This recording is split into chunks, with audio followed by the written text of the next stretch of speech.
আসসালামু আলাইকুম বন্ধুরা, সবাই কেমন আছেন? আশা করি সবাই ভালো আছেন। আমরা সবাই মেসেঞ্জার ইউজ করি বা আমাদের মেসেঞ্জারে দেখবেন যে অনেকেই বিভিন্ন ধরনের লিঙ্ক পাঠায়। তো আপনাকে যদি কেউ হ্যাক করার জন্য কোনো ধরনের আনওয়ান্টেড বা ক্ষতিকর কোনো লিঙ্ক পাঠায়, আপনার মেসেঞ্জার সাথে সাথে সেই ক্ষতিকর লিঙ্কটাকে আনঅ্যাক্টিভ করে দেবে, ড্যামেজ করে দেবে।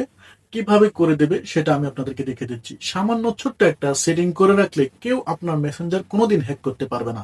তো চলুন ভিডিওটা শুরু করা যাক। আর অবশ্যই আমাকে ফলো দিয়ে রাখেন, এরকম আরো অনেক গুরুত্বপূর্ণ ভিডিও আসবে যেগুলো আপনার অনেক কাজে আসবে। প্রথমে আমরা আমাদের ফোনের গ্যালারিতে চলে আসবো এবং এসে মেসেঞ্জার উপর একটা ক্লিক করব। ক্লিক করার পরে এখানে যে মেনু অপশনটা রয়েছে নিচের দিকে, কারো কারো উপরে ডানের দিকে থাকবে, তো মেনু অপশনের উপর একটা ক্লিক করবেন। ক্লিক করার পরে আপনারা সেটিং অপশনটার উপর একটা ক্লিক করবেন। তারপরে এখানে নিচে দেখতে পাচ্ছেন, আপনারা একটু নিচের দিকে আসলে দেখতে পারবেন যে প্রাইভেসি অ্যান্ড সেফটি নামে একটা অপশন রয়েছে। এই প্রাইভেসি অ্যান্ড সেফটি এই অপশনটার উপরে একটা ক্লিক করবেন।